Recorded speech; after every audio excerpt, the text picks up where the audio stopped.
চাঁদপুরের কচুয়া প্রেস ক্লাবের সাবেক সহসভাপতি, দৈনিক চাঁদপুর কণ্ঠের নিজস্ব প্রতিনিধি ও রহিমানগর ঝিলমিল সাংস্কৃতিক সংঘের প্রতিষ্ঠাতা সভাপতি মাহবুবুল্লাহ ফরহাদ চৌধুরী আর বেঁচে নেই। তিনি সোমবার সকাল 6:45টার দিকে কুমিল্লার পিপলস হাসপাতালে চিকিৎসাধীন অবস্থায় মারা যান। মৃত্যুকালে তার বয়স হয়েছিল 52 বৎসর। তিনি স্ত্রী, এক ছেলে, 4 ভাই ও 2 বোন সহ বহু গুণগ্রাহী রেখে গেছেন। সোমবার বাদ আসর জানাজা শেষে মরহুমের লাশ তার গোহট গ্রামের পারিবারিক কবরস্থানে তার বাবা মায়ের কবরের পাশে শায়িত করা হয়। জানাজায় ইমামতি করেন মিরসরাই দরবার শরীফের পীর আলহাজ মেজবাউল ইসলাম লতিফি। মরহুম ফরহাদ চৌধুরীর জীবনী স্মৃতিচারণ করে জানাজা অনুষ্ঠানে সংক্ষিপ্ত বক্তব্য রাখেন দৈনিক চাঁদপুর কণ্ঠের প্রধান সম্পাদক কাজী শাহাদাত হোসেন, সাবেক ইউপি চেয়ারম্যান জাহাঙ্গীর আলম ফারুকী, কচুয়া বার্তার সম্পাদক ও প্রকাশক আলমগীর তালুকদার, মরহুমের ছোট ভাই হাবিব উল্লাহ চৌধুরী, খালেদ সহ আরও অনেকে। সাংবাদিক ফরহাদ চৌধুরী কর্মজীবনে অন্যায়ের বিরুদ্ধে একজন প্রতিবাদী ও সাহসী মানুষ ছিলেন।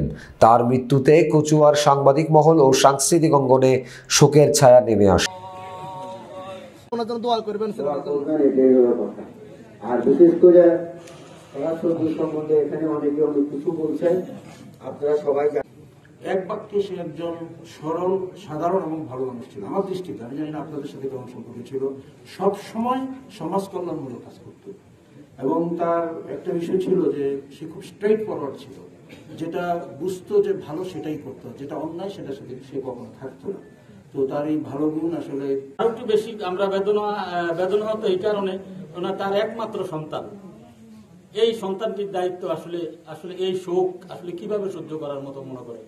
আর আমাদের মাঝে এখানে আরো উপস্থিত হয়েছে চাঁদপুর কণ্ঠের যে পত্রিকাটিতে উনি কাজ করতে, সেই কাজ করতো। এখন আমি চেয়ারম্যান জাহাঙ্গীর সাহেবকে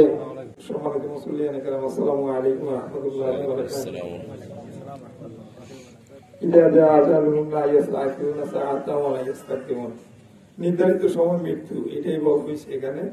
আসলে ফরহাদ ভাই তো আমাদের চলে গেছেন। যেহেতু উনি সামাজিক কাজকর্মে জড়িত ছিলেন, সংগ্রহণ করতেন, চলার পথে অনেকের সাথে ভুল ত্রুটি দোষ থাকতে পারে। এই দোষগুলো আমরা ক্ষমা দৃষ্টিতে রেখে সবাই মাফ করে দিবেন। আর ওনার কাছে